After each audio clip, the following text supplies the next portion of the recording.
C'est Ursule encore. On est le 14 décembre 2021. Alors, je viens sonner la trompette ce matin encore. Et je viens proclamer le retour de notre Seigneur Jésus-Christ. Soyez bénis et que sa joie soit notre force à tous. Alors, je m'excuse un peu pour ma voix. Et je suis un peu enrhumée. Mais Dieu est bon, amen. Alors, on va pouvoir passer à travers. Alors, ça ne sera pas long, je ne veux pas vous fatiguer longtemps avec une voix aussi rauque. Ce qui est important, c'est le message que le Seigneur a pour nous aujourd'hui. Alléluia.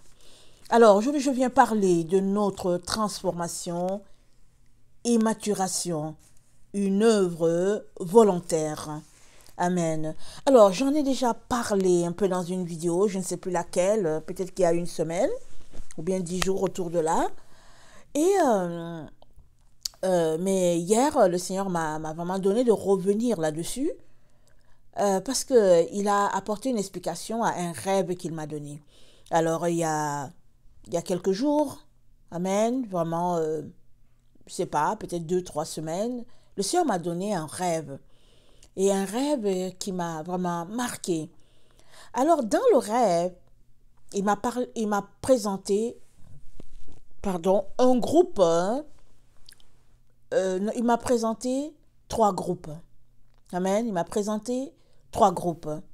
Et les 3 groupes, ce sont ces enfants qui sont encore dans la marche de la sanctification. Amen. Alors, les 3 sont toujours dans la course.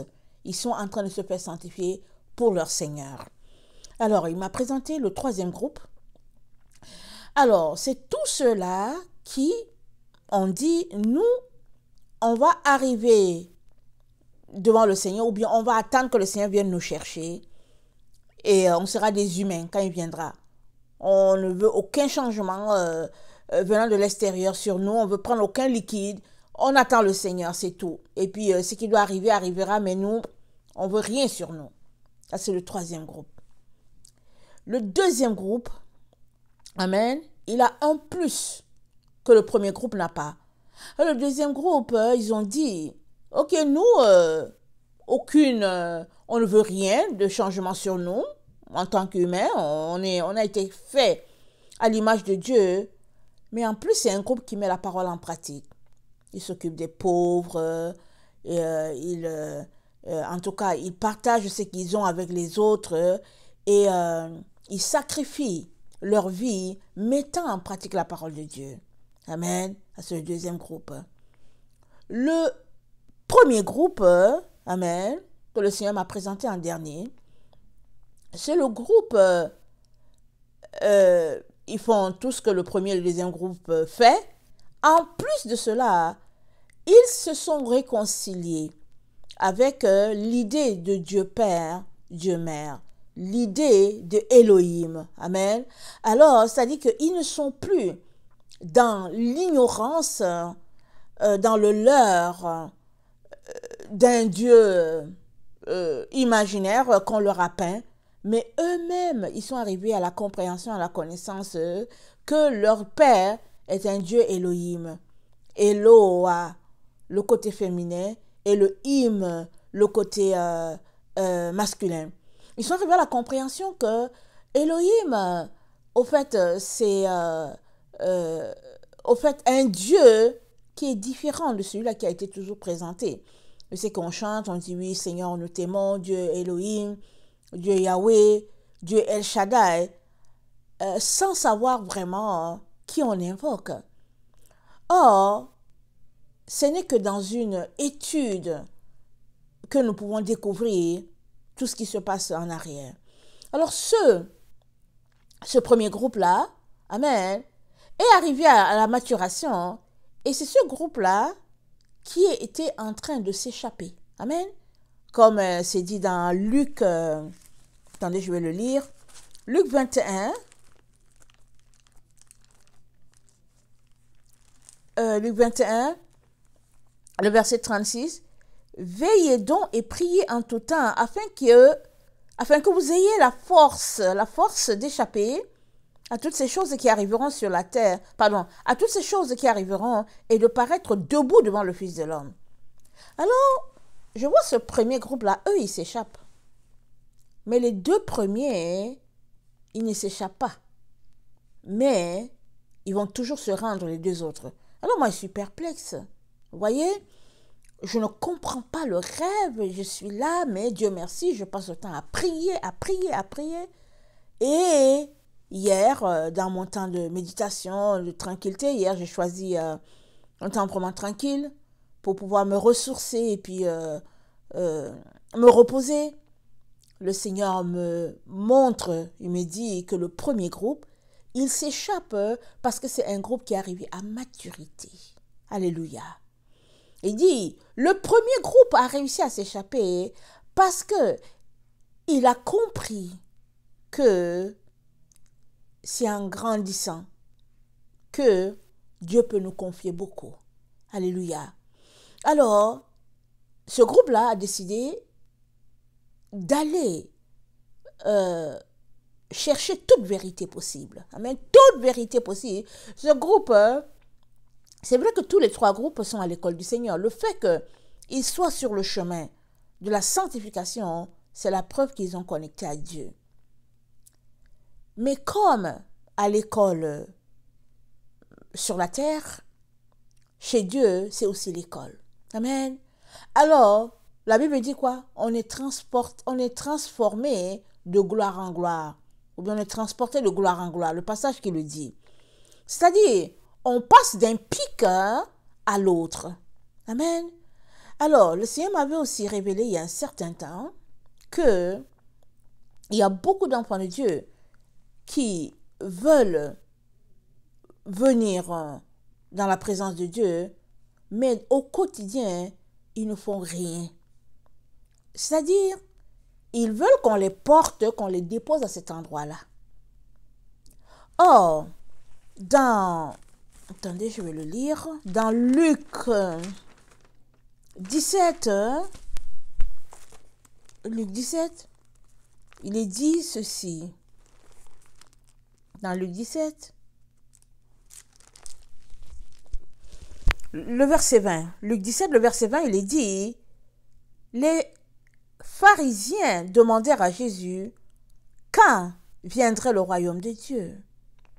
Il leur répondit, le royaume de Dieu ne vient pas de manière à frapper les regards. On ne dira point, il est ici, ou il est là, car voici, le royaume de Dieu est au milieu de vous. Alors, il y a une autre version, et quelque part, je ne sais pas si c'est Matthieu ou bien Marc, je ne me rappelle plus, c'est dit, le royaume de Dieu est en vous, il est en tous. Et quand tu vas voir le mot en vous, ça veut dire que ne regarde pas à l'extérieur pour chercher le royaume de Dieu, il est en toi. Amen. Le royaume de Dieu est implanté dans ton âme. Pourquoi? Parce qu'avant que tu ne viennes sur la terre, tu étais dans le sein de ton Père. Tu étais là au repos, tranquillité, dans cet endroit vraiment merveilleux là. Et Dieu t'a envoyé en mission sur la terre. Donc tu es ici en mission.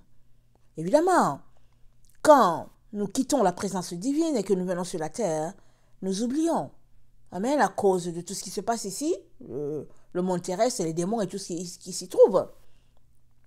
Et notre travail sur la terre consiste à aller à contre-courant de ce qui se passe sur la terre pour pouvoir retourner dans la présence de Dieu. C'est à ça que tu as appelé, toi et moi, à tous les jours, au fait. Notre travail concerne notre travail, c'est à propos, voilà, de se déconnecter complètement de ce qui se passe sur ce monde et d'aller à contre-courant. Alors que nous agissons ainsi, nous connectons à Dieu. Or, dans ce monde, nous savons que ce n'est que mensonge. Amen. Ce n'est que mensonge et ténèbres. Et nous sommes dans les temps où les ténèbres couvrent la terre. Mais Jésus-Christ a dit quoi?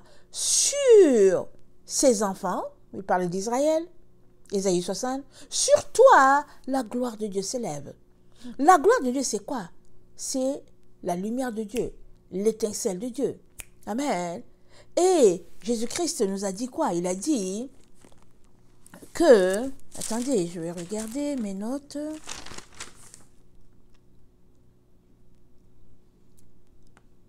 Jean 8, le verset 12 à 18. Jean 8, il a dit quelque chose de très poignant. Jean 8.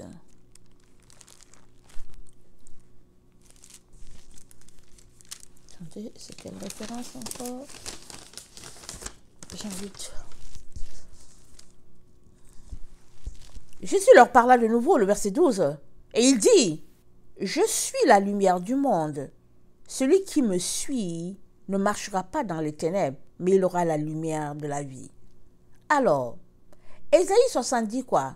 « Les ténèbres couvrent la terre, mais sur toi la gloire de Dieu s'élève. » Et ici, Jésus-Christ, il nous dit quoi? Il dit, « Je suis la lumière. » Celui qui me suit, c'est-à-dire celui qui marche après mes pas, celui-là, il aura la lumière. Ça n'a pas été caché, ce qu'il dit. Il dit, celui qui marche après mes pas. Et quels sont ses pas? Ses pas, c'est que il est allé chercher le royaume de Dieu en lui. Il n'est pas allé le chercher dehors. C'est pourquoi quand les pharisiens l'ont vu, ils ont dit, attends, lui là, comment connaît-il les Écritures? Est-ce que ce n'est pas le fils de Marie là? Joseph, ce n'était-il pas son père? Mais attends, il a étudié où? Et puis comment se fait-il qu'il connaît ces choses-là? Jésus-Christ cherchait en lui le royaume de Dieu. Et dans la Bible, c'est dit qu'il s'est levé tôt le matin pour aller rencontrer son père. Et puis, ben voilà. C'est-à-dire qu'il avait une façon de faire. Il avait des principes de vie établis pour demeurer dans cette lumière-là. Vous savez, c'est l'un ou l'autre. Hein? Soit on est dans la lumière divine, soit on est dans les ténèbres. Parce que les ténèbres, c'est appelé la lumière du monde, mais c'est les ténèbres devant Dieu. Alors, tu ne peux pas suivre les deux choses. Tu ne peux pas suivre deux lièvres. Et Jésus-Christ nous parle clairement, sans détour. Il nous dit à toi et à moi que si nous voulons la lumière, parce que lui, il est la lumière, alors il nous dit de marcher à sa suite. Ça veut dire quoi? Ça veut dire une œuvre volontaire, une œuvre de transformation et de maturation volontaire. Si tu ne veux pas, Dieu ne va pas te forcer. Tu ne veux pas, reste dans ce que tu as. Demeure là dessus, c'est tout. Mais si tu veux, alors il est en train de te dire que ça demande ta volonté. Il a dit quoi? Je me tiens à la porte et je frappe. Si quelqu'un entend ma voix et m'ouvre, j'entrerai chez lui. Je souperai avec lui et lui avec moi. Mais c'est quoi la porte où il frappe? C'est la porte de ta volonté. Mais si tu ne veux pas, il ne va pas te forcer. Il va dire, ok, c'est correct. Tu aimes cette situation-là dans laquelle tu es, ok, c'est correct. Tu es satisfait avec, ok, c'est correct, reste là. Mais si tu veux aller de l'avant, alors il te dit, il y aura les soubresauts. Regardez, quand on voyage en avion et que le pilote est en train de prendre l'altitude, parce qu'il va en prendre, amen, il va rouler, il va d'abord, l'avion va décoller avec une certaine force, et puis l'avion sera maintenu à une certaine distance pendant un certain temps. Mais après, à un moment donné, le pilote va vouloir prendre l'altitude, si bien que même si vous passez une ville, vous n'allez pas certainement savoir que vous passez une ville ou bien un pays, vous n'allez pas forcément savoir. Alors le pilote, il dira aux passagers, il dit, excusez, les trous d'air, parce qu'on est en train de prendre l'altitude. Pourquoi? On est en train de passer des nuages. On passe des nuages. Et les nuages, quand on les voit, quand on est assis, on les voit là, on a l'impression que c'est juste du coton, n'est-ce pas? Mais une fois qu'on est dans l'avion, en tout cas c'est épais, c'est parce que ce sont ces nuages-là qui se transforment en pluie.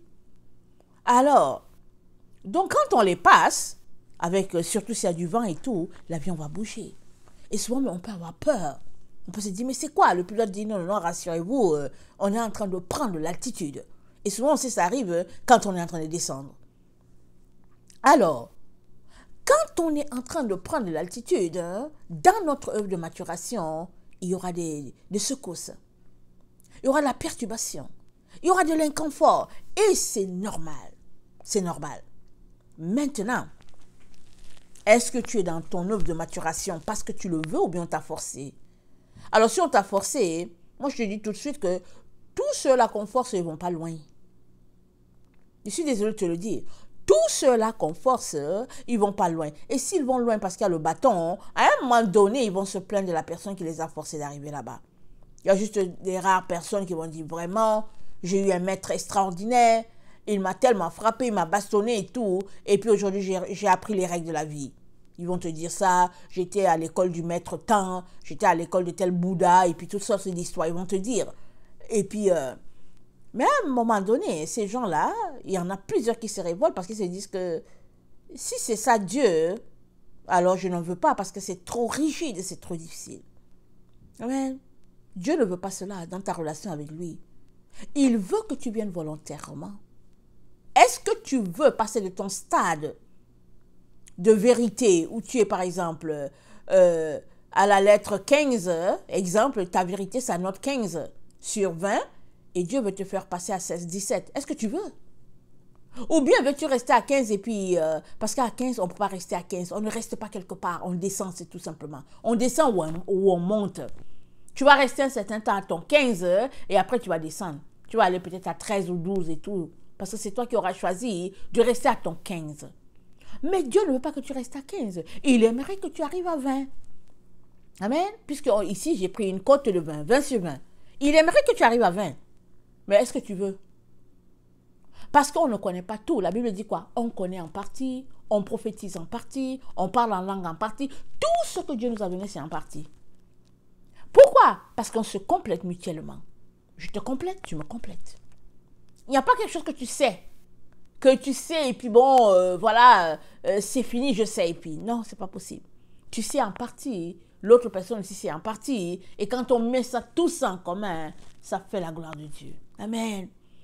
Alors, Dieu est en train de nous dire que notre œuvre de transformation, elle est volontaire. Or, on en a besoin. Parce que la terre entière attend la révélation des fils de Dieu. Romains 8. La terre entière. Mais qui sont ces fils de Dieu-là? Romains 8. Romains 8, le verset 19.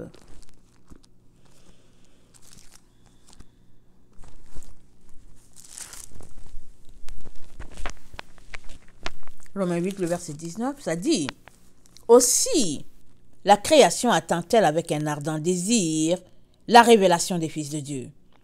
Car la création a été soumise à la vanité, non de son gré, mais à cause de celui qui l'y a soumise, avec l'espérance qu'elle aussi sera affranchie de la servitude de la corruption pour avoir part à la liberté de la gloire des enfants de Dieu. Or, nous savons que jusqu'à ce jour, la création tout entière soupire et souffre les douleurs de l'enfantement. Amen. Toute la création, elle souffre les douleurs de l'enfantement. Nous aussi, qui avons les prémices de l'esprit, nous aussi nous soupirons en nous-mêmes en attendant l'adoption, la rédemption de notre corps. Waouh! Paul parlait, il était encore vivant, il n'était pas encore mort. Il dit, nous attendons l'adoption de notre corps. Qu'est-ce qu'il est en train de dire? Parce que notre corps, c'est la chair, n'est-ce pas? Notre corps est fait de terre. Et la Bible dit que notre corps sera transformé en un corps incorruptible. Et Paul dit que nous tous, nous soupirons à ce moment-là. Parce que vous savez, dans ce corps-là, souvent, il y a la maladie. Comme Paul a dit, il dit, écoutez, moi j'avais quelque chose, une infirmité. J'ai prié, j'ai demandé à Dieu de me l'ôter, mais Dieu a dit que ma grâce te suffit. Et les gens ont dit que Pierre avait un problème avec sa vue. Il avait des problèmes des yeux, puis quelque chose de ce genre. Les gens disent que Paul avait ça. Et Dieu lui a dit que ma grâce te suffit. Alors, on attend tous ce moment-là où on ne sera plus contraint avec ce corps-là qui nous bloque par moment. Mais en attendant que ce moment-là arrive, la terre attend qu'on soit révélé. Qui sont ces enfants de Dieu révélés là? Ce sont les enfants de Dieu qui auront choisi volontairement de laisser Dieu les transformer. Amen. Parce que Dieu ne peut pas te transformer sans ton approbation. Il ne peut pas. Ce n'est pas du forcing là. Il ne t'oblige pas. Mais il te dit seulement que la terre est en attente des fils de Dieu. La terre tout entière attend que ces enfants de Dieu la soient révélés. Et vous savez quoi? La création, amen, elle est soumise à notre Dieu. Hein. Les humains, c'est les seuls qui ont leur volonté, qui disent oh non, on ne fait pas, on fait ceci, on fait cela. Mais la création entière est soumise à Dieu. Les animaux, la végétation, et tout, ils sont tous soumis à Dieu. Donc, ils ont subi ce qui s'est passé dans le jardin d'Éden. Ils ont subi cette malédiction-là qui est tombée sur l'être humain. Ils l'ont subi. Et depuis longtemps, ils attendent qu'enfin vienne le moment où ils pourront fonctionner normalement dans leur cours sans que leur parcours soit perturbé, que ce soit les animaux, que ce soit la végétation. Mais ce qui est curieux, c'est que ça t'attend, toi et moi. Mais qu'est-ce qu'on a à voir dedans? Qu'est-ce qu'on peut bien faire pour que les choses soient différentes? On peut se poser cette question. Et la Bible nous dit que toi et moi pouvons faire beaucoup de choses. Amen. Parce que la révélation des fils de Dieu, révéler, c'est manifester Dieu. Amen. La Bible est en train de nous dire que la création attend de voir Dieu en nous. J'ai déjà lu, j'étais en train de lire un commentaire, je ne sais plus quoi, et je suis tombée sur un commentaire sur François d'Assise. Et j'étais étonnée, vraiment agréablement d'ailleurs. J'étais étonnée, il paraît que les oiseaux obéissaient, ou bien, quand il était là, les oiseaux étaient autour. Il passait son temps à donner à manger aux oiseaux, et puis tout ce qu'on peut imaginer. Il paraît que le jour que François est mort, les oiseaux étaient remplis dans la cour. Les oiseaux étaient remplis dans le parc où François venait. Et je ne sais pas si c'était quand on portait son corps à son dernier repos, mais les oiseaux étaient partout. Ils étaient en train de dire au revoir à celui-là qui leur a reflété Christ. Vous savez quoi? Les vrais enfants de Dieu, ils sont reconnus dans le monde spirituel. Justement, dans ce rêve-là que le Seigneur m'a donné, amen, il y a quelqu'un, amen, qui m'a parlé. Et la personne m'a dit, on reconnaît les enfants de Dieu et tout ce qu'ils font dans le monde spirituel. Dans le monde spirituel, on reconnaît les progrès de chacun. On voit très bien qui est dans la lumière intense, qui est dans la pénombre. On voit très bien tout ce qui se passe. Alors, toi et moi avons la responsabilité d'aller jusqu'au bout. Parce que personne ne nous a obligés à suivre Jésus, n'est-ce pas? On s'est engagé nous-mêmes. On s'est dit, je vais suivre Jésus. Jésus-Christ attendant à ce que nous soyons fidèles jusqu'au bout. Il y a quelqu'un qui a dit que Jésus-Christ lui a dit, ils m'ont trahi, ces enfants-là, ils m'ont trahi. Je leur ai fait confiance. Ils m'ont dit qu'ils m'aiment. Ils m'ont dit qu'ils sont mes enfants. Je leur ai fait confiance, mais ils m'ont trahi. Ils n'ont pas été capables de se battre pour moi. Juste un tout petit peu, ils n'ont pas été capables. Dès que l'épreuve est venue, ils ont cédé à l'épreuve, tous sans discuter. Alors, toi et moi, allons-nous trahir notre Seigneur? Ou bien allons-nous travailler de manière à nous transformer et à maturer? Parce que, alors que les ténèbres couvrent la terre, toi et moi sommes appelés à marcher à contre-courant des ténèbres. Ça dit que plus les ténèbres sont intenses, plus toi et moi nous devons percer dans la vérité. Toute vérité, nous devons aller se réfugier dedans. Parce que la vérité, c'est Jésus-Christ. Alors la vérité peut te choquer. Tu peux regarder la vérité pour dire non, ça n'a aucun sens. Mais c'est la vérité pareil. C'est pas parce que cette vérité-là n'a pas de sens pour toi que c'est pas une vérité.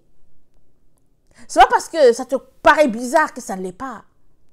C'est pas parce que tu n'as pas reçu la révélation d'abord que ça ne l'est pas. Parce que, comment Dieu dit ça? Il dit, on connaît tous en partie. Ce que tu connais, l'autre ne connaît pas forcément. Ce que l'autre connaît, moi je ne connais pas forcément.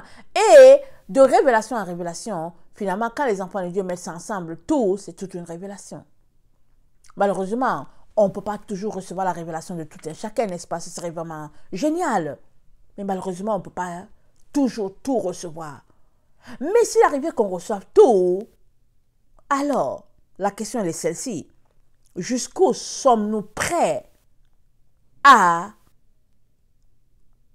aller volontairement dans le sens de Jésus? Jusqu'où?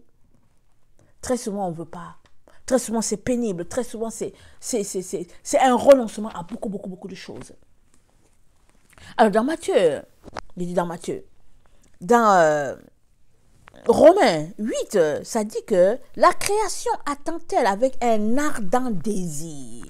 Ça, la création, elle soupire, elle se dit, mais quand est-ce que ils vont, au fait, se révéler, par exemple, déclarer des paroles. Par exemple, écoutez, je suppose qu'une plante est attaquée par une espèce, je ne sais pas, de chenille, et l'enfant de Dieu vient, il dit au nom de Jésus, il dit à la chenille de s'en aller, et puis il dit à la plante de retrouver sa forme. Je ne sais pas. Qu'est-ce que toi tu as appelé à faire? Et puis qu'est-ce que l'autre a appelé à faire? Mais Dieu est en train de nous dire que la création nous attend. La création dépend de nous. Amen. Pour pouvoir fonctionner normalement hein, comme Dieu l'a établi. Alors, ça veut dire quoi? Ça veut dire que toi et moi hein, sommes appelés à être transformés par la parole de Dieu. Amen. Jésus-Christ a dit, ou bien la parole de Dieu dit que Jésus-Christ c'est la parole. C'est-à-dire, il a accompli la parole. Il est venu, il a accompli la parole de Dieu. Et la Bible s'attend à ce que, à cette heure où nous sommes, que nous soyons les reflets de Christ.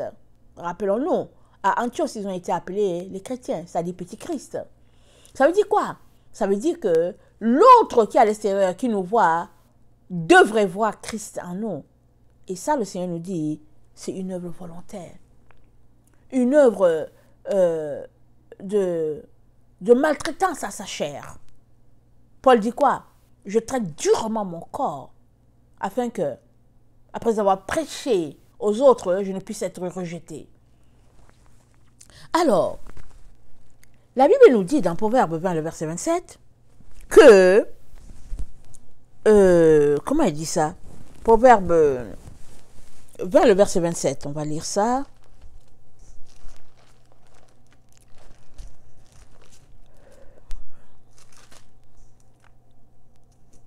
Proverbe 20, verset 27. Le souffle de l'homme est une lampe de l'Éternel. Il pénètre jusqu'au fond des entrailles. Il y a une autre version qui dit l'esprit de l'homme, c'est le souffle de Dieu. C'est-à-dire que l'esprit que Dieu nous a donné, c'est là que Dieu nous parle. C'est-à-dire qu'on doit s'organiser, toi et moi, hein, pour que notre esprit ne baigne pas dans les ténèbres. Alors que notre esprit baigne dans la lumière, est environné de lumière, est nourri de lumière, alors Dieu vient nous parler à travers notre esprit. De telle sorte que nous allons connaître la transformation qu'il attend de nous. Alors ça montre quoi? Ça montre qu'il y a un travail que nous devons faire, toi et moi. Un travail à notre niveau, un travail volontaire. Parce que chaque fois que nous voulons nous élever, il y a plusieurs esprits qui se dressent entre le ciel et nous. Plusieurs esprits. Alors, Paul en a parlé, je ne vais pas tous les citer parce que je ne peux pas les connaître tous, mais j'ai quand même noté certains. Il dit, il y a l'esprit de mensonge, l'esprit de jalousie, l'esprit d'orgueil, l'esprit de frustration, séduction, rejet, calomnie, mépris, gloutonnerie, gourmandise. Et il y a plein d'esprits. Et ces esprits-là, ils sont où? Ils logent en nous. Voilà pourquoi Jésus-Christ a dit quoi? Le royaume des cieux est en vous. C'est-à-dire que toi et moi devons travailler de manière à se débarrasser de toutes ces choses-là qui nous gardent captifs. Si j'ai un problème de frustration, il faut que je règle mon problème de frustration.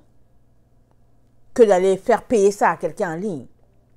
Si j'ai un problème de gourmandise, il faut que je règle mon problème de gourmandise. Que d'aller faire payer ça à quelqu'un. C'est-à-dire, c'est ma responsabilité.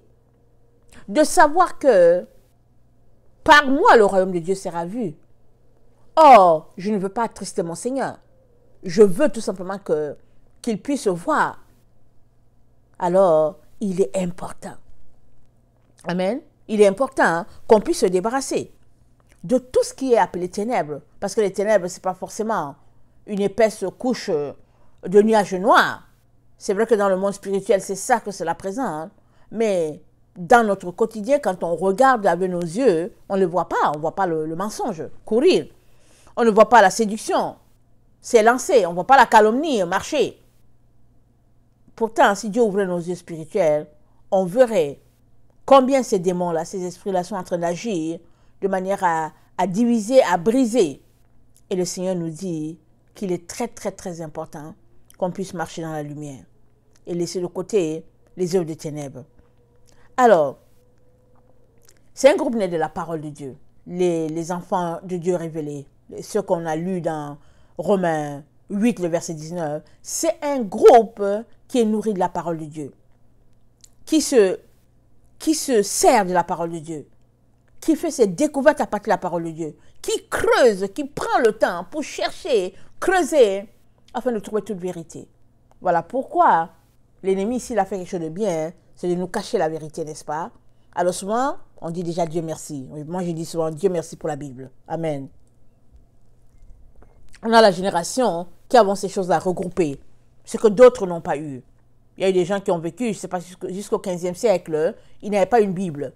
La Bible est venue, on sait, ça a été regroupé avec l'imprimerie et tout ça et tout.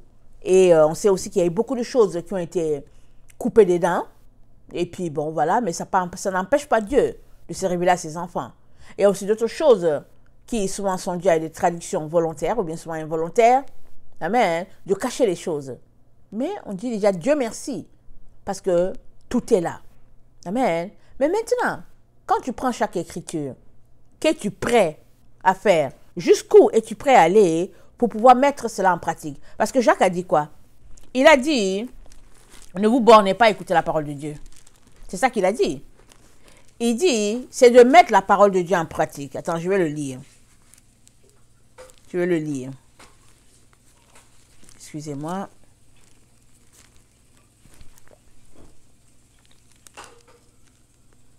Il dit, c'est pourquoi, Jacques 1, le verset 21, rejetant toute souillure et tout excès de malice, recevez avec douceur la parole qui a été plantée en vous et qui peut sauver vos âmes. Mettez en pratique la parole et ne vous bornez pas à l'écouter, en vous trompant vous-même par de faux raisonnements. Car si quelqu'un écoute la parole et ne la met pas en pratique, il est semblable à un homme qui regarde dans un miroir son visage naturel et qui, après s'être regardé, s'en va et oublie aussitôt quel il était. Mais celui qui aura plongé les regards dans la loi parfaite, la loi de la liberté, et qui aura persévéré, n'étant pas un auditeur oublieux, mais se mettant à l'œuvre, celui-là sera heureux dans son activité. Amen. Alors il dit celui qui aura persévéré, et n'étant pas un auditeur oublieux, mais mettant à l'œuvre, mais se mettant à l'œuvre. Amen. Se mettre à l'œuvre, c'est ce qu'il a dit, c'est mettre la parole en pratique. Alors mettre la parole en pratique, c'est tu lis la parole, elle dit de faire ceci, tu te lèves, tu mets cela en pratique. C'est ça, se mettre à l'œuvre. Amen. Il dit celui-là, se mettant à l'œuvre, il sera heureux dans son activité. Ça veut dire, il n'y a pas du forcing ici. Personne ne te force là. Personne ne t'oblige à aller dans cette direction. Mais tu y vas toi-même, volontairement, si tu veux maturer. Mais si tu ne veux pas maturer, c'est correct. Reste à l'endroit où tu veux rester. C'est ton choix. Mais tu dois savoir que à l'heure où les ténèbres remplissent la terre, tu ne peux pas rester à cet endroit-là. Parce que les ténèbres vont venir te trouver là, à ton point 15 où tu es. Suppose que tu es sur le point 15 sur 20. Amen. Les ténèbres avancent. Ils sont en train de venir. Mais le Seigneur, il nous révèle les vérités parce que c'est dans la vérité qu'on se réfugie. C'est dans la bulle de lumière qu'on est gardé. Et cette bulle de lumière n'est autre que Jésus-Christ. Alors, une fois que tu es dans la lumière, c'est-à-dire la vérité, tu es en sécurité. Tu es protégé. Et la terre attend les fils de Dieu révélés. Aussi, le Seigneur m'a montré que ce groupe-là, ils n'attendent pas les autres. Amen. Ce groupe-là doit être mature pour pouvoir encadrer les autres. Ils doivent encadrer les autres. Parce que c'est un travail à la chaîne, n'est-ce pas? Quand, il y a quelques années, je pensais que, parce que j'écoutais les différents commentaires là, qui disaient que bon, Jésus-Christ va venir nous enlever, et puis on va partir, et on va faire un séjour de 7 ans au ciel, et puis on va revenir, et on aura une formation là-bas, et tout et tout. Et puis, je pense que ça fait l'affaire de tout le monde, n'est-ce pas? Ce serait tellement bien, génial, et puis bien voilà. Et puis bon, on est formé là-bas, et puis on redescend, et puis ben voilà, cool et tout. C'est bien beau. Mais est-ce que c'est ça qui est dit dans la parole de Dieu? Aujourd'hui, je ne peux pas l'attester. Pourquoi? Parce que plus je lis la parole de Dieu, plus je me rends compte que les choses se passent sur la terre. Ça se passe sur la terre. Parce que la terre attend la révélation des fils de Dieu. Mais si on doit partir là pour le ciel, la terre nous attend pourquoi? Pourquoi elle nous attend? On doit partir. Alors, on s'en va. Mais hélas, ce n'est pas ça qui est dit, vraiment, quand on lit entre les lignes. La terre attend qu'on soit révélé, c'est-à-dire qu'on puisse faire de cette terre-là un paradis tel que Dieu l'avait décidé dès le départ. Dieu avait souhaité cela pour Adam et Ève. Il a souhaité qu'ils puissent remplir la terre et puis la dompter, la dominer, et puis bon, y répandre la gloire de Dieu. C'est ça que Dieu attendait d'Adam et Ève. Et c'est ça que Dieu attend encore de ses enfants aujourd'hui. Et il n'attend pas cela d'un groupe de 100 personnes. Il attend que ce groupe, que ce soit 100 ou bien 1 million, peu importe, que ce groupe-là puisse infecter tous les autres là qui seront là sur la terre. C'est ça, au fait, la gloire de Dieu. La Bible dit, la terre sera remplie de la connaissance de la gloire de Dieu comme l'eau couvre le fond de la mer. Ça veut dire quoi? C'est vraiment intense, c'est quelque chose de grandiose. Mais toi et moi sommes appelés à faire notre part à l'endroit où nous sommes. Est-ce que nous le faisons? J'ai déjà donné ce témoignage-là, disant que, au fait, je me suis levée comme ça, il y a 3 ans. J'ai tout simplement dit que je vais mettre en pratique ce que Dieu a décrit dans Lévitique, et puis Lévitique, concernant quoi manger, quoi ne pas manger. J'ai juste décidé comme ça. Je me suis dit, si c'est là, si c'est bon pour Israël, c'est que c'est bon aussi pour moi. Pourquoi est-ce que on va passer les gens vont passer le temps à dire, Paul a dit de manger de tout, Paul a dit de manger de tout. J'ai dit, mais non. Une fois que j'ai donné ma vie à Jésus-Christ, je ne fais plus partie des gentils, c'est-à-dire des païens. Je suis maintenant enfant de Dieu, dans la maison de Dieu. Alors écoutez, ce qui est pour les Israélites, c'est aussi bon pour moi. Alors j'ai décidé de mettre en pratique cette parole-là, et puis bon, couper ce que Dieu n'aimait pas, et puis ben, voilà, j'ai arrêté de manger beaucoup de choses. Et puis souvent même, je les mangeais, et puis je me posais des questions, est-ce qu'il faut que je mange? Mais bon, je priais, je dis, bon, Paul a dit que. Mais finalement, j'étais sur ma voie de manger comme le Seigneur l'a recommandé à Israël, parce que le Seigneur a recommandé à Israël. Israël mangeait juste la viande, ou bien Israël mange la viande juste lors des fêtes. Sinon, Israël est toujours en train de manger des légumes, des choses comme ça. Et on peut se référer à Daniel, quand il était dans la cour du roi. Alors, là-bas, dans la cour du roi, les gens mangeaient la viande, ils buvaient du vin. Et puis Daniel a dit, non, s'il vous plaît, laissez-moi, je vais manger mes légumes. Et puis vous allez voir, vous allez faire le test. Et puis évidemment, la Bible nous rapporte que Daniel était plus en forme que les gens qui étaient dans la cour royale. Parce que Daniel, il mangeait juste les légumes. Il avait fait, je pense, c'est dit que pendant 3 semaines, je pense, il mangeait juste les légumes. Alors, quand j'ai commencé à manger, à suivre ces choses-là, alors moi, je priais un jour en langue, je priais tout simplement, c'est tout. Et le Seigneur m'a dit, Tiferet, Tiferet. J'ai dit, mais Tiferet, c'est quoi? C'est quoi cette Tiferet? C'est quoi? Et Je suis allée taper finalement, comme ça ne me dit rien le mot. J'ai trouvé que c'était la 6e séphirote. Et le Seigneur, après, le Seigneur m'a dit que non, tu es à ce niveau-là. J'ai dit, ah bon, c'est quoi ces affaires-là? Et c'est comme ça que j'ai été en contact avec l'arbre de vie, sans savoir au fait que mon cheminement, hein, c'était là que le Seigneur me plaçait. Et quand j'ai regardé le Tiferet, j'ai vu que, au fait, effectivement, toutes les choses qui étaient décrites dans le Tiferet, une personne qui est à ce stade-là, je l'ai pratiqué, sauf un que je ne pratiquais pas. Et c'était compliqué pour moi de le pratiquer. Vous comprenez? Mais je suis restée sur le Tiferet là pendant longtemps. Longtemps. Parce que le Seigneur m'a dit, tu es à Tiferet. Mais il fallait que j'évacue l'autre. Et l'autre, je ne voyais pas comment j'allais pouvoir l'évacuer. C'était trop compliqué. Je n'entre pas dans les détails. Mais par la grâce de Dieu, le Seigneur m'a donné d'évacuer. Il m'a donné d'être une véritable personne qui était à la séphirote Tiferet. Et maintenant, je pouvais passer à l'autre séphirote. Mais moi, je suivais justement Jésus. J'étais juste dans ma marche de sanctification. Je ne savais pas qu'il y avait une affaire de 22 lettres de l'alphabet. Il y avait des lettres de sentier. Je ne savais rien de toutes ces affaires-là. Amen. Mais le Seigneur a ouvert mes yeux. Ça, c'est des vérités? Oui, c'est des vérités. Quelqu'un qui n'aime pas faire des efforts va dire, ouais, elle nous envoie sous la loi. Et puis, c'est du n'importe quoi. Elle nous envoie dans les choses du bouddhisme. Toutes sortes d'histoires, quelqu'un va dire ça. Mais ça, ce n'est pas le bouddhisme. Ça, c'est comme ça que Abraham communiquait avec Dieu dans le temps. Finalement, les gens se sont servis de tout ça. Ils ont puisé ça de chez Abraham. Ils en ont fait la base de leur religion.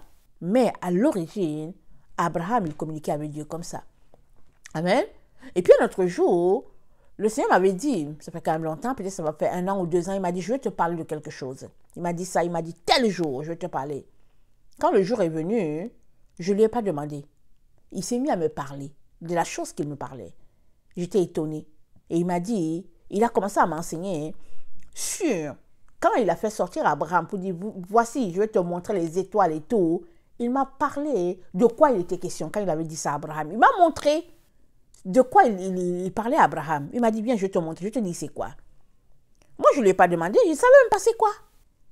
J'ai dit, ah bon? Alors, j'ai dit, waouh.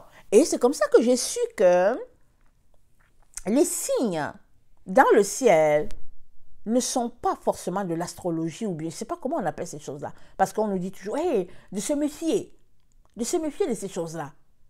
Mais Dieu m'a dit qu'il a parlé à Abraham en lui montrant les constellations. Voilà, en montrant à Abraham les constellations. Alors que nous, les chrétiens, on sait qu'on nous dit d'éviter ces choses-là. Alors moi, j'ai dit, quoi? Ça m'a donné un plus dans ma connaissance. J'ai grandi dans la vérité, en sachant que c'était les constellations dans le ciel que Dieu parlait à Abraham. J'ai dit, waouh! Mais pourquoi est-ce que Dieu nous révèle ces choses? C'est parce qu'il veut qu'on grandisse. Pour le moment, excusez-moi, je n'ai pas reçu, la formation pour parler de ces constellations-là. Je ne sais pas c'est quoi, mais j'ai quand même l'information, amen, que voilà ce que Dieu avait enseigné à Abraham. Il a voulu que je sache ça. Il a voulu que je sache cela pour que je puisse grandir. Maintenant, si tu veux grandir, tu grandiras. Si tu ne veux pas aussi, tu ne grandiras pas. Tu resteras au stade où tu es. Parce que c'est un acte volontaire. C'est un choix. C'est une décision. Et la Bible nous dit, nous sommes transformés de gloire en gloire. Nous sommes transformés. Alors, on quitte un niveau, on passe à l'autre niveau. Et la gloire, c'est un pic de la montagne. Amen. Alors, si on est transformé, on descend du pic où on est, du sommet, et on reprend le chemin pour monter à l'autre montagne. Amen. Et la Bible dit quoi? Quel est celui-là qui arrivera à la montagne de l'Éternel? Le psaume 24. C'est celui-là qui a les mains pures. Amen. Alors, Dieu est en train de nous préparer de manière à avoir les mains pures. C'est ça qu'il est en train de nous préparer. Il nous prépare pour avoir les mains pures. Il est en train de nous sanctifier. Maintenant, il fonctionne avec les gens qui le veulent. Amen. Alors, je viens vraiment nous encourager à désirer, à soupirer, à aller loin, à prier pour que Dieu nous donne d'être actifs dans notre transformation, dans notre maturation. Alors, de ce que je comprends, hein, c'est que, moi je comprends qu'en tout cas, on doit maturer ici sur la terre, c'est pas au ciel. C'est ça que je comprends. Mais on a tellement de choses à découvrir. Déjà, quitter certaines compréhensions, certains enseignements qu'on a eus, et puis connecter à ce qui est vraiment. OK? Alors, je ne vous dis pas que j'ai la science infuse et que je connais. Non, non, non, je ne suis pas en train de vous dire ça. Je suis tout simplement en train de vous dire que je marche pas à pas dans ce que Jésus-Christ m'indique. Alors, si tu penses que je peux aussi t'apporter un petit truc, tant mieux. Tu viendras d'ajouter un petit bout de vérité dans la vérité qu'est notre Jésus. Tu viendras d'ajouter un peu dans ce que tu as. Et on va progresser. Mais si tu penses aussi que je ne peux rien t'apporter, ok, c'est correct aussi. Et puis, tu verras bien comment tu vas pouvoir t'en sortir. Parce que moi, je cours après la vérité. Je soupire après la vérité. Parce que moi, j'aimerais demeurer dans cette bulle de lumière-là. Je ne veux pas rester dans les ténèbres. Je ne veux pas. Donc, je fais des efforts. Je cours pour me réfugier dans la lumière.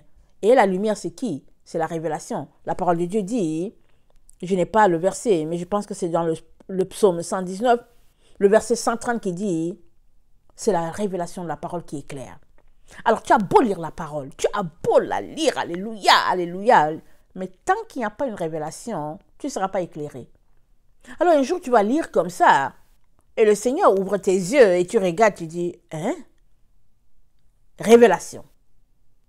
Maintenant que tu as la révélation, il faudrait que tu décides de mettre cela en pratique. C'est là que les choses se jouent. Amen. C'est là que le combat se passe. C'est là qu'il y a les soubresauts, les trous d'air dont j'ai parlé au début de la vidéo, avec l'avion qui veut changer d'altitude. C'est là. Mais tu dois aller jusqu'au bout. Amen. Alors, que notre Dieu qui est si merveilleux, qui est si bon, amen, puisse vous bénir, amen, et puis vous transformer de gloire en gloire. Moi avec, amen, on n'est pas arrivé encore et on ne sait pas tout ce qui se cache de l'autre côté, mais une chose est sûre, on doit savoir qu'on est en train de traverser les eaux. Rappelons-nous, la Bible dit quoi? Et Dieu sépara les eaux d'en haut d'avec les eaux qui sont en bas. Alors, si on comprend bien, c'est que les ciels là qu'on voit avec nos yeux bleus là, c'est les eaux. Dieu a séparé cela. Il a séparé les eaux d'en haut d'avec les eaux qui sont en bas. Alléluia. Alors, parlant de vérité, amen, parlant de vérité, je l'ai déjà dit, il y a des gens qui me ridiculisent, hein, mais je bénis le Seigneur. Certaines personnes m'ont ridiculisé. Amen. Et je bénis le Seigneur parce que le Seigneur m'a encore confirmé ça. Je vous ai dit qu'un jour, je priais. Et j'ai vu Enoch. Enoch qui expliquait quelque chose, son calendrier, il expliquait. Je savais que c'était Enoch et je ne savais pas ce qu'il disait parce que il disait quelque chose, je n'étais pas rendu à ce niveau-là. Donc, je ne comprenais pas ce qu'il disait. Et à un moment donné, j'ai vu la terre. Amen. J'ai vu la terre. Et il parlait, mais je n'entendais pas. Pas de communication. Vous savez, quelqu'un parle, tu vois sa bouche remue, mais tu ne sais pas ce qu'il dit. Ça, c'était la conversation que j'ai eue avec Enoch. Je ne savais pas ce qu'il disait. Mais quand je suis sortie de ma vision, parce qu'au fait, j'étais en train de prier. Je priais et la vision s'est projetée sur le mur dans ma chambre. Alors, je sors de là, j'ai dit, ok, je ne sais pas ce qu'il a dit. Il m'a parlé d'un calendrier et je vous cache pas que jusqu'aujourd'hui, je cherche à étudier le calendrier d'Enoch, mais je ne le comprends pas. Excusez que je vous dise la vérité, je ne le comprends pas. J'ai trouvé un monsieur qui disait, bon, je vais l'expliquer. Il a tout expliqué. Je n'ai rien compris. Je n'ai rien compris. J'ai dit, Seigneur, aide-moi. Aide-moi vraiment bien à mon secours parce que je ne comprends pas. Alors, bon, je ne sais pas si c'est une affaire de mathématiques ou quoi, mais je ne comprends pas ce qu'il disait. J'ai écouté, j'ai essayé de lire, mais bon. J'ai dit, ok, Seigneur, tu trouveras le moyen pour que je comprenne. Mais quand je suis sortie de la vision, je savais que Enoch était en train de dire que la terre est plate. J'ai dit, what? La terre est plate, Seigneur? J'ai dit, non, ça c'est merveilleux. Alors, évidemment, je sors, j'attendais ma famille, mon mari, mes enfants. Quand je leur ai dit, ça y est, vous savez, j'ai des savants chez moi. Alors, tout le monde m'a dit, maman, c'est pas vrai.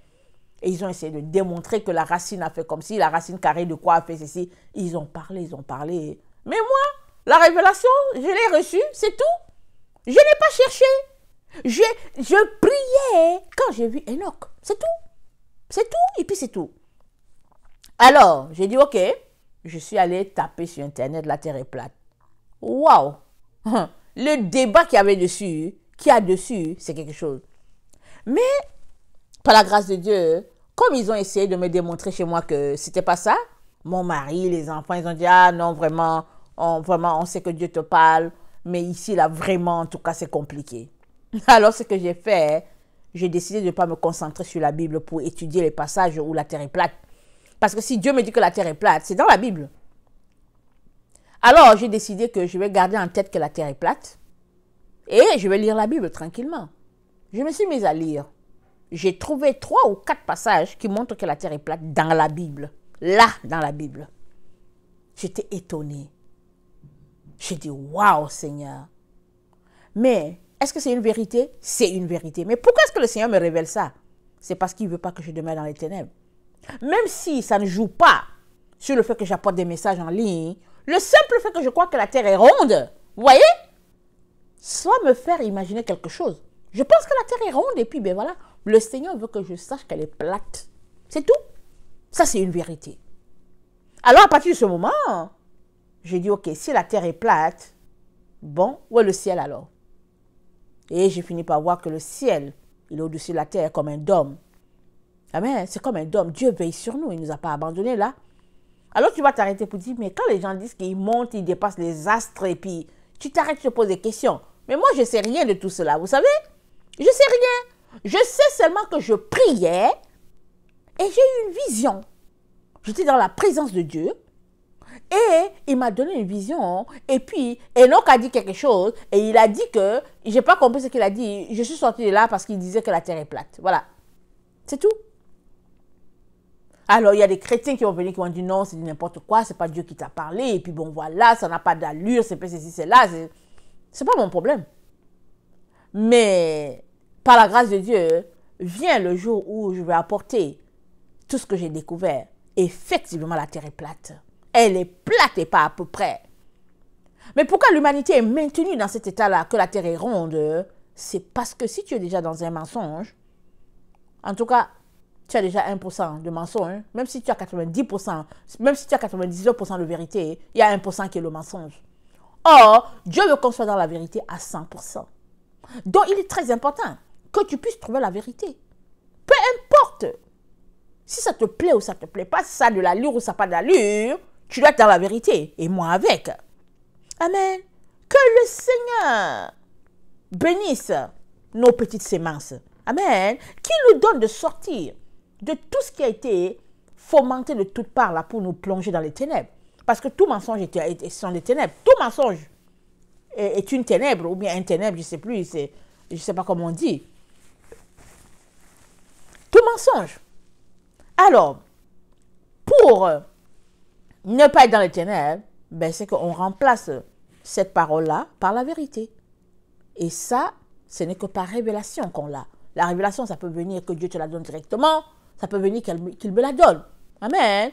Comme avant-hier, quand je lisais tranquillement, je faisais mes recherches sur Elohim. Je suis tombée que sur El Shaddai, c'est le Dieu féminin. Je suis tombée à la renverse. J'ai dit, quoi? El Shaddai. Alors, je suis allée chercher la racine. Alors, quelle ne fut pas ma surprise de trouver que El, ça veut dire Dieu. Shad, ça veut dire le saint, un saint. Dai, c'est l'autre saint. Alors, El Shaddai, ça veut dire le Dieu qui a des saints. Ça veut dire quoi? C'est un Dieu féminin. Et Dieu s'est révélé à Abraham comme le Dieu El Shaddai. Alors, on s'arrête et on se dit, waouh. Mais eux, ils savent ça, parce que c'est écrit en hébreu, en araméen. Eux, ils savent.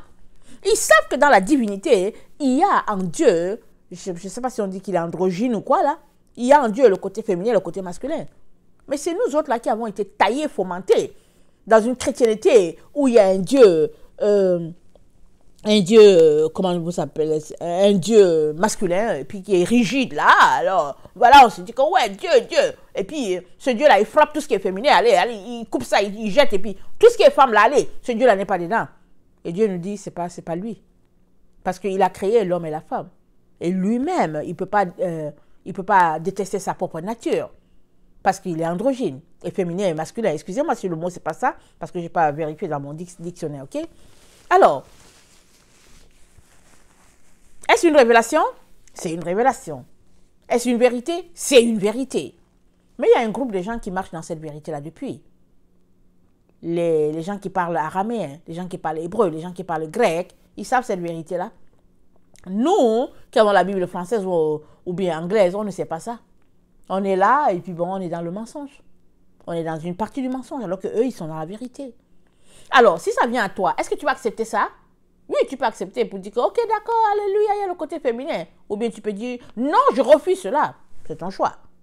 Mais en refusant, hein, tu demeures dans tes ténèbres, c'est tout. L'autre qui l'accepte sera dans la lumière et puis l'autre personne va dire, Seigneur, aide-moi à comprendre. Qu'est-ce que tu veux m'enseigner? Aide-moi à sortir de mes liens de ténèbres parce que moi, je veux avoir toute la lumière.